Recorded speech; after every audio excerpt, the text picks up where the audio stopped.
Hello? What's up, girl? What happened after Tony dumped you? Girl, I'm over it. I went from heartbreak to hate.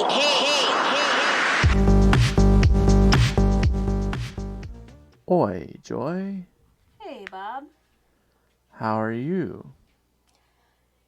I've been asked that like 4 times today, and that's always my answer. It's like some version of meh, Somewhere along the airline. somewhere along the The line. EH levels. It could be like a new scale. Yeah, like you get your pH levels checked once you get your EH level checked. Look at that. Look at that. Are you okay. a Are you a meh? Are you a yeah?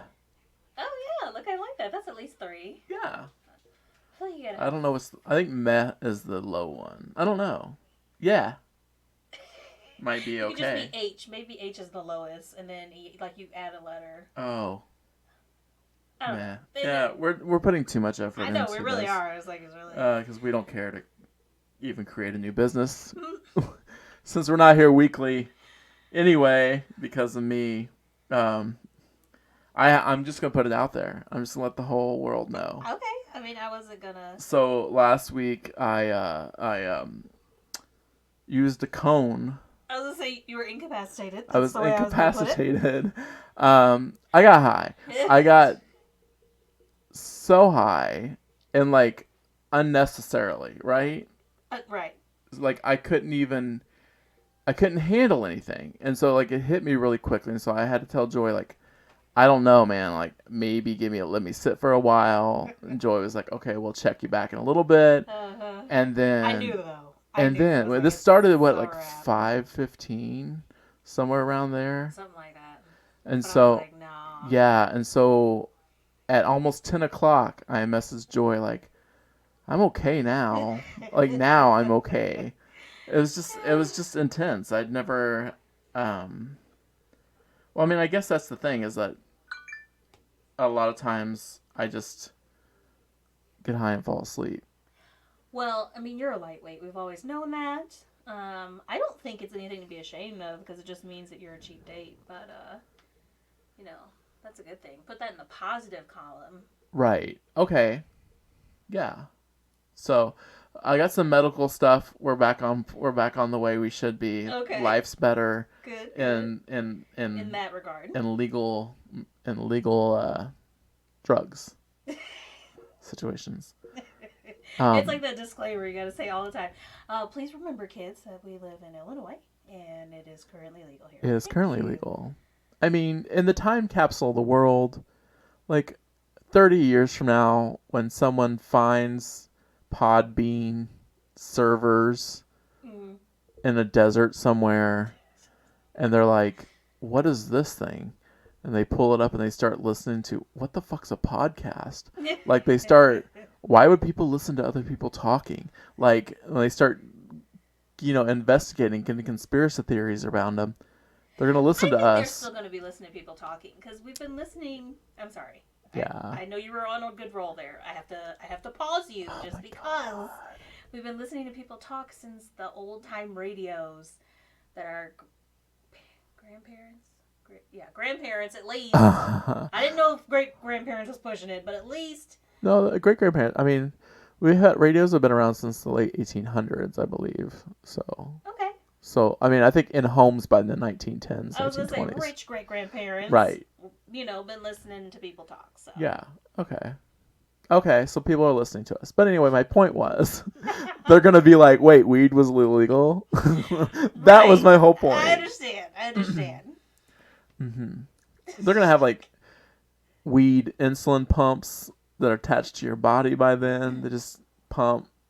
Right. I mean. Okay, so kind of like I was thinking like they'll have the weed NuvaRing and shit. Ooh. Don't they have weed lube and weed stuff for vaginas?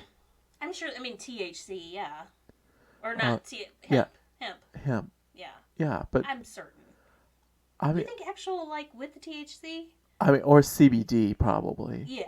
There you go. See, I can't even get all my acronyms together. She's not weed-headed, people. She's not a weed-head. I'm really not. Like, I want to partake, but I don't want to have to, take a whole... She don't want to pay for it. I don't want to take a class, have to learn things. I also happy to hand money to somebody. You know what I mean? But I don't want to learn into a whole new system. I don't want to figure out how to weigh things. Yeah, it's complicated. It is. Like I started off with no weed paraphernalia, and now I have a whole box. That's because it's like... And it's all stuff that I've tried to smoke it out of this, I've tried to smoke it out of that, and I guess every single person has to have their way to do it. And everybody has, like, multiple options. Like, well, if you're trying to do this, you need this. And if you're trying to get that feeling, go here. And it's just too much. It's too many things. It's too many things. Back in my day... Stop it. You just had a hitter box, and you just smoked a couple times, and you were done. But... it's the new world. Anyway, the reason we're even on this weed conversation is because that's actually something that's been helping me through my depression recently. And we're talking about depression today. It's a subject, honestly, that we've done a show before. And like early on when we did the podcast, it was, I think, in the first 6 months. It was a December. It was during your normal depression time. Absolutely. We recorded it. We recorded it then, and then I just I just didn't feel right. And I guess this is the words I said to you about it, because I didn't want to come off in any way pushy towards my opinions on depression and how I take care of mine. Right. Which is not a standard for the world today. Right. It's a standard for people who don't have options, but most people who have insurance and have options take a medicated route. And I have full insurance, but just refuse. I refused. I like my depression enough to want it to be gone all the time, because it helps with my creativity. So that was my point that I made during the original one, but I feel like it came off of an anti-medication standpoint, and that's why I didn't want to put out there into the world. Which you're hearing this for the first time at home in your car, wherever you're at, but Joy has heard this for a year and a half. Right. So right. she Once is you definitely informed me deep rolling. Yeah. Once you informed me it was never going to see the light of day. So we're going to give it a try again. Because we're depressed. It's that time of year. I mean, it's not that time of year, but it's what's happening. It's circumstances. So let's go into a room. You're going to lay down. And we're going to do this old school style. Okay. So lay down. Are you on the couch now? Or are you in a chair? On the bed? I'm still in a chair. I'm not lying down. Okay. Put your neck back. Okay. And tell me, Joy. What the fuck's wrong with you? What the fuck is wrong with me? Well... What the white? It's not even just the what the white. It's what the world. It's partially a what the white, but we're not going to get into... I can't talk about the issues that have been going on with a resurgence of black people dying. We're not going to get into that because it makes me violently angry.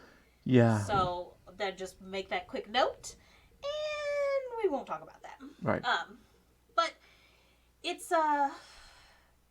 dude, it's a fucking dark time, and it's a lonely time. It's an isolated time. It's a time where the news is changing every fucking day. Yeah. The insanity of things that the orange one is doing. Like, I legitimately can't. And, I don't know, like, it's a fucking lot. It's a lot, and it's been weeks of a lot, and I realize it's been, like, maybe 8 weeks, but it feels every bit of 8 months of this shit, so... Yeah. You know, I don't know. What piece would you speak to? What it is? What's your problem? No, you. I'm not alone over here, motherfucker. You know what I mean, though. No, I mean it's similar. Like the thing is, like we're both similar types of people, in which we're not people who necessarily need people to exist. I mean, people definitely need people. That's a true statement. Some people definitely need to be coupled. Some people say they want to be single, but then they're in a relationship again 2 months later.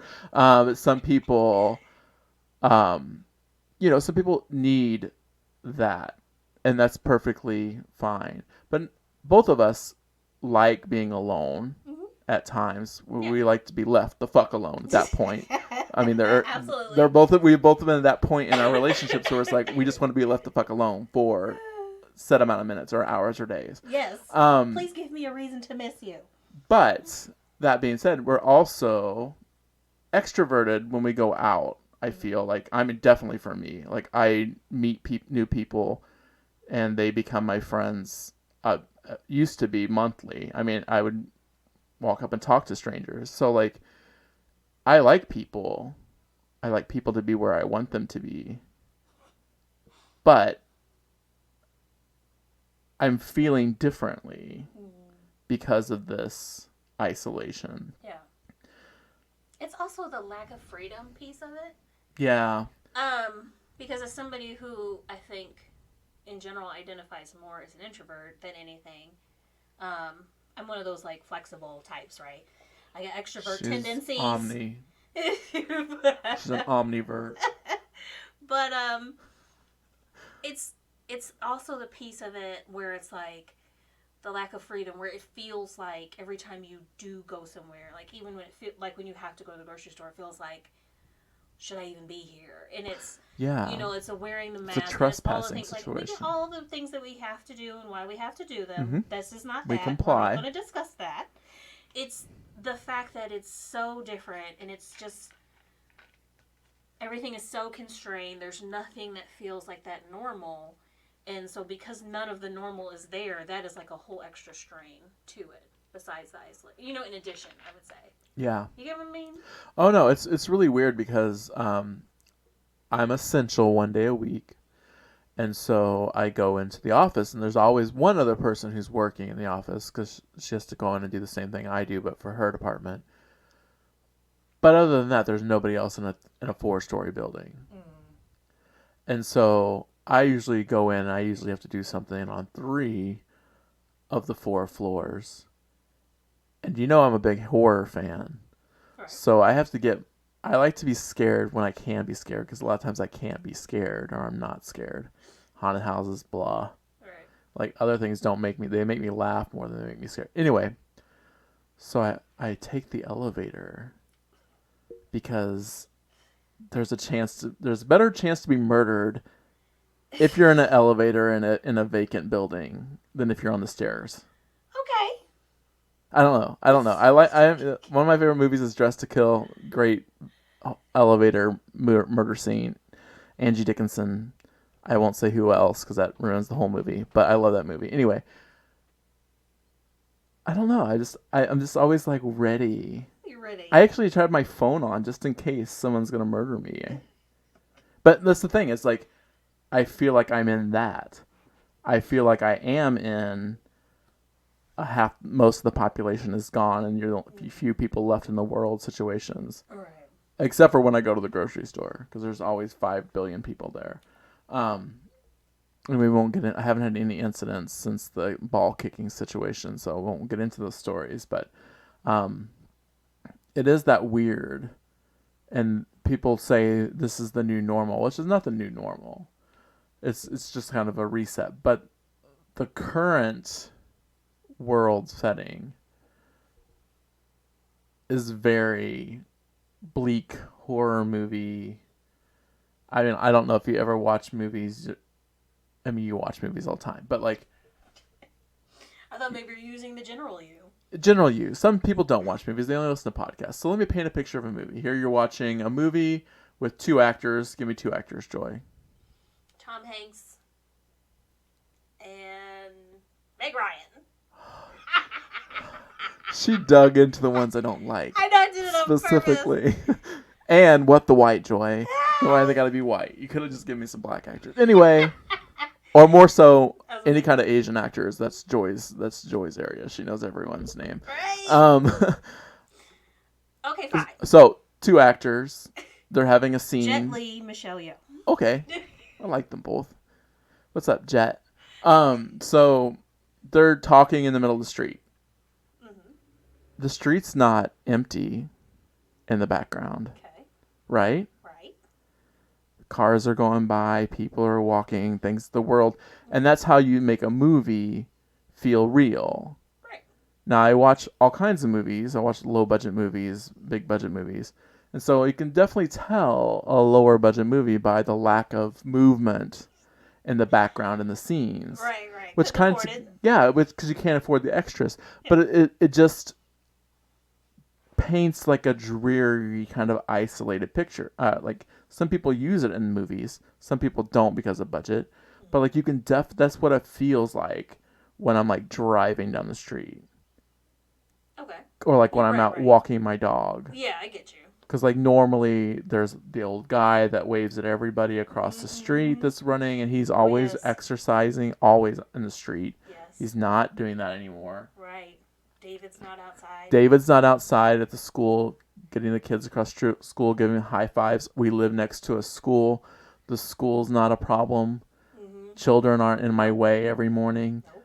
Like I don't have to leave my house. So like it's the world feels different.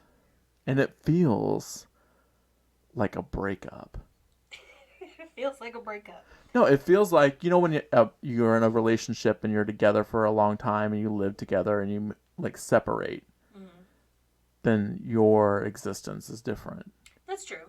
Because you don't hear somebody else in the other room. Like I'm glad I live in an apartment. I'm actually glad I do.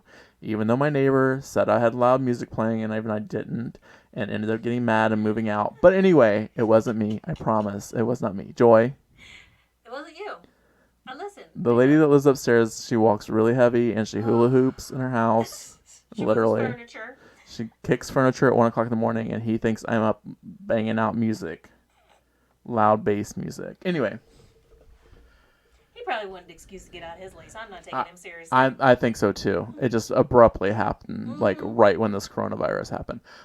So my point is, I'm glad I live in an apartment, because if I would have moved into a house after a breakup, it would have been harder, because you don't hear people, and that's kind of the thing with me is like, I don't need people to constantly tell me they love me. I don't need people to constantly hug me and do whatever. I just need someone to be in my orbit. Yeah. And to not have, even at work, like, you know you're valuable by how many people come up and ask you to do things for you today. We both have jobs in which people ask us to do things all day long. Yeah. That's different now. Right. Like, I talked to a guy on IM today that I hadn't seen since the beginning of March. And, like, my department's not that big. But, like, that's the kind of thing. It's like, you don't have the same connections anymore. Yeah. It's true. There's multiple people that I haven't spoken to this whole quarantine that I work with. I mean, we're on a call every week together, but... That doesn't mean you hear them or no. Yeah. Yeah, it doesn't mean it's not the same. And we've both have worked places where, you know, I mean, I've worked in a satellite situation where my team was spread out through the United States. And so we were never together, but maybe we did twice a year. We did retreats together.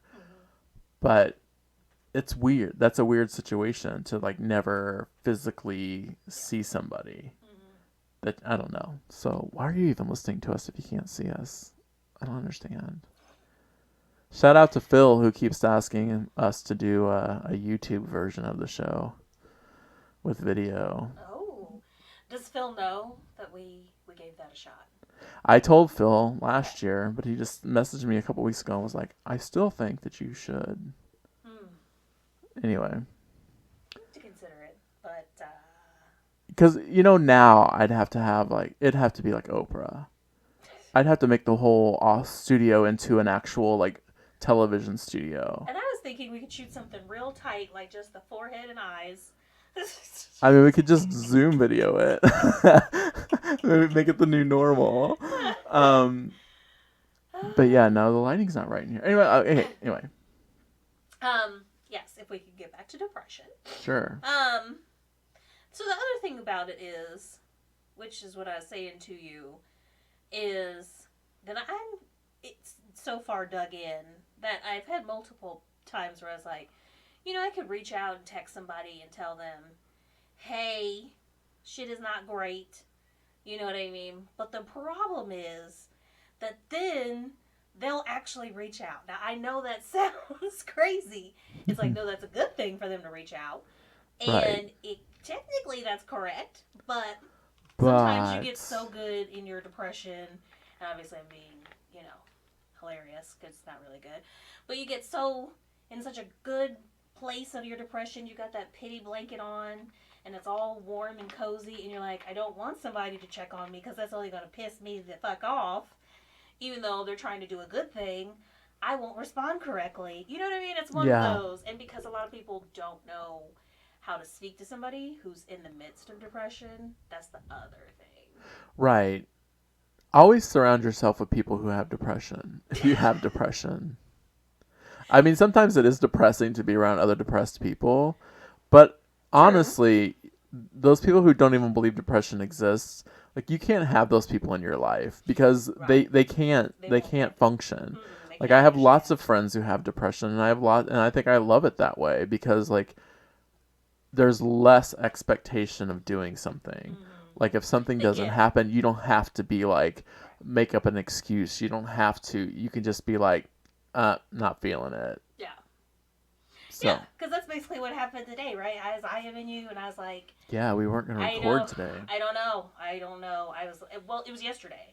And these were like, oh, what are we going to talk about? And I was like, well, where I'm at, we ain't going to talk about shit. So, but I'm very much swinging up and down. Tomorrow's a new day. And even an hour ago, I still didn't want to do it. And then I was like, well, if we could talk about this, then I think I could talk for 30 minutes. I mean, because what's more real than what's going on in our lives? And that's true. That's what you guys want to hear anyway, right? I mean, I hope so, because they're getting the darkness. We should phrase it in a different way, a way that validates my statements. Oh. If anyone feels differently, message us. Because normally I would say, email us with suggestions, but now I'll just say, and since nobody will email me ever or give us any suggestions, I'll just validate myself that way. I gotcha. That's good. So, how are you attempting to handle? Well, so because I'm not new to the depression rodeo, there's different kinds, right? There's the kind where it's mild enough that you feel it happening, and you go, okay, there's some things that I could do. If I put those in place now, I could probably pull myself back up. And then there's times where you're like, oh, this is going to be a bigger one. And it's like you could try to pull yourself up. I'll speak about myself. No. I could try to pull myself up, but sometimes it's like, I got to get this out of my system first. You got to bottom out. So you got to dive deep. I got to dive deep. So, because if I try to pull myself out, that's superficial.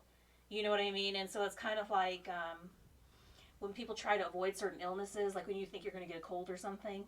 It's a lot like that. Sometimes there's just no avoiding it. You can delay it a little bit.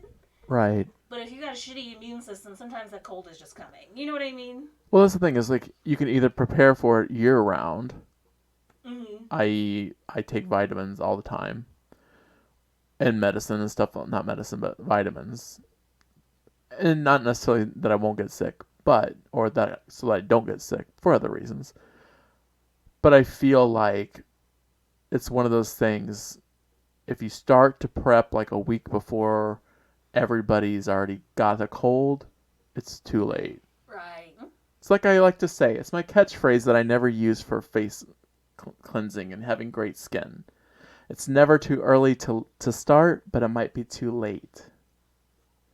So that's the kind of thing. It's like, do you do your prepping beforehand, way in advance, or do you prep the night before and want to pass the test? So I don't know. It's the same thing. Like, you're just going to let it happen, and Because sometimes all the prep in the world still can't stop something. And No. So sometimes, and you know what I mean? It's like, so it's just like when sometimes you do get sick, and what do they say? They say, take a bunch of Theraflu or something, like a hot drinks, and kind of just sweat it out. So just like go through the rough side and get it out. You know what I mean? That way. Put onions in your socks and shit like that.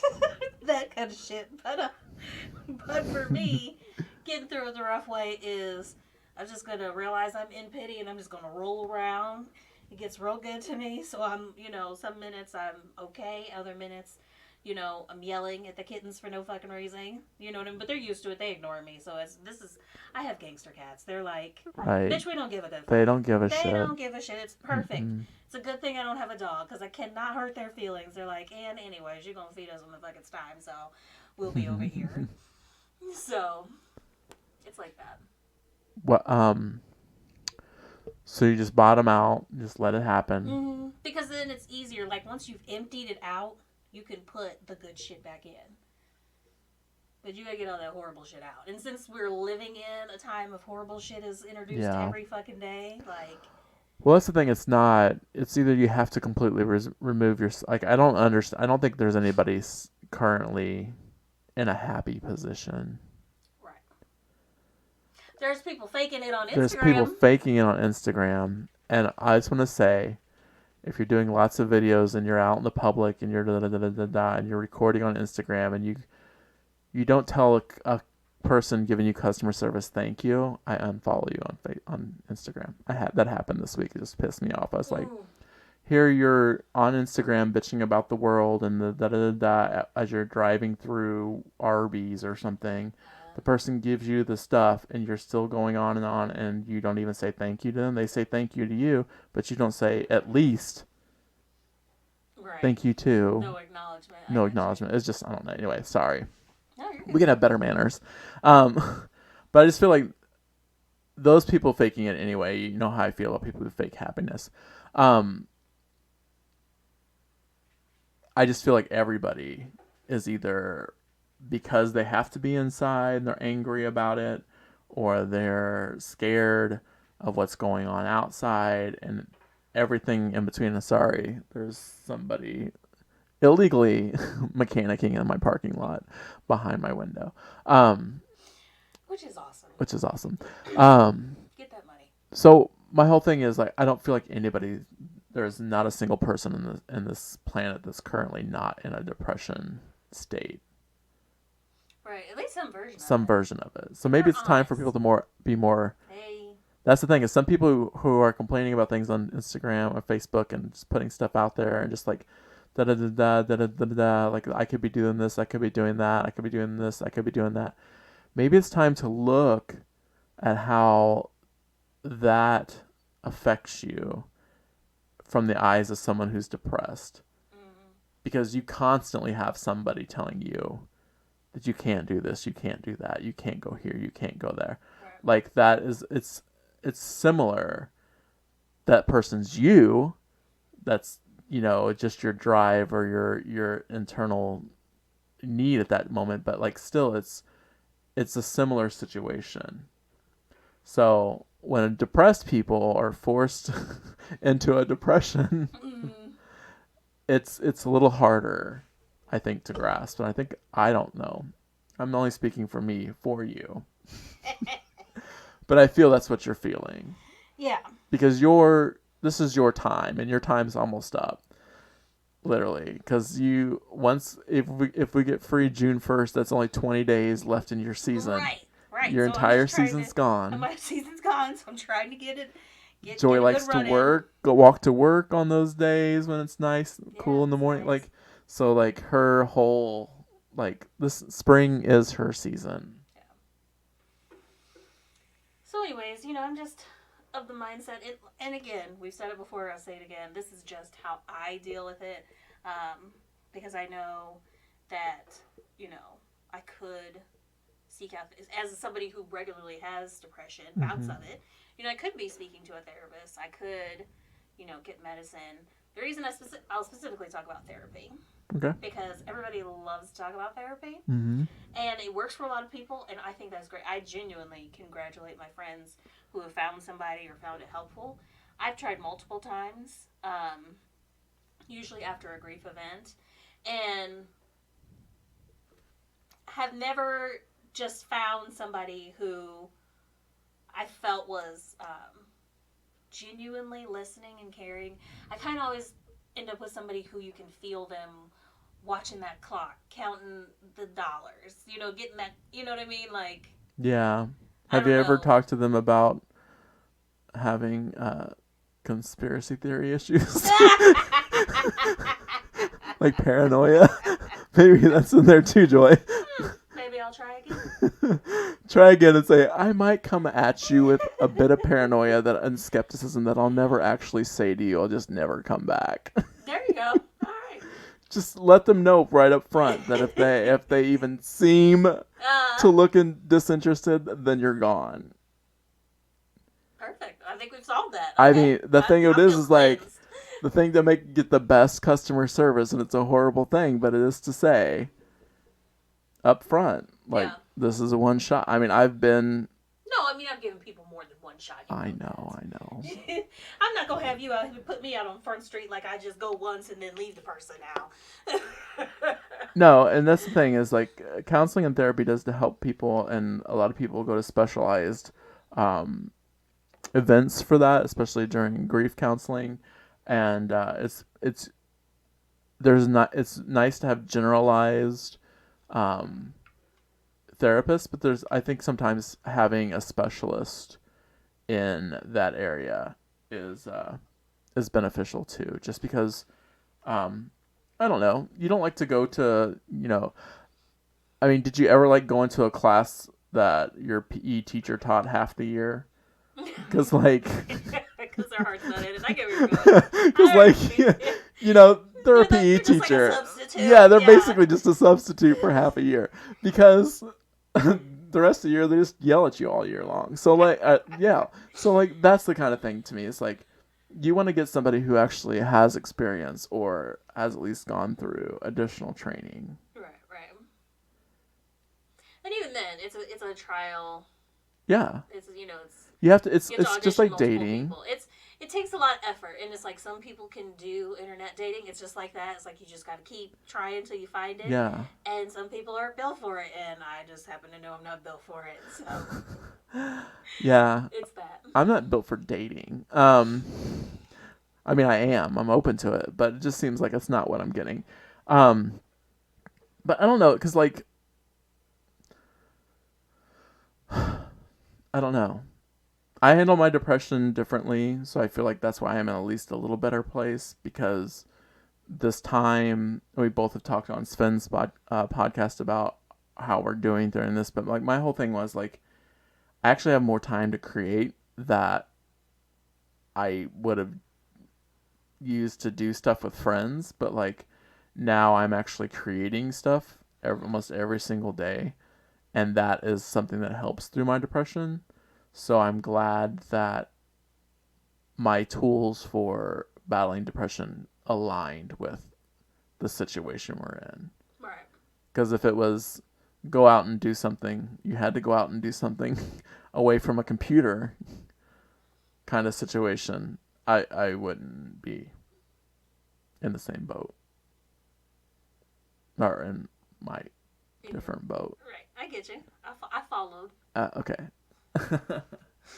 So, any tips or tricks or things that you do to get out of your depression? No, I don't have any to give right now. Because it's different for each person. I feel like each person has to figure out what works for them. You know what I mean? Yep. And so, I don't know, Joy. This episode made me depressed. Hey, it's the truth, though. And actually telling the truth makes me feel better. See, that's the thing. That's what we do here at From Heartbreak to Hate. We're here for the people. We're here for two people, Joy and Bob. And remember that to be beautiful and natural is the birthright of every woman. And I wish you all loads and loads of loveliness and good luck.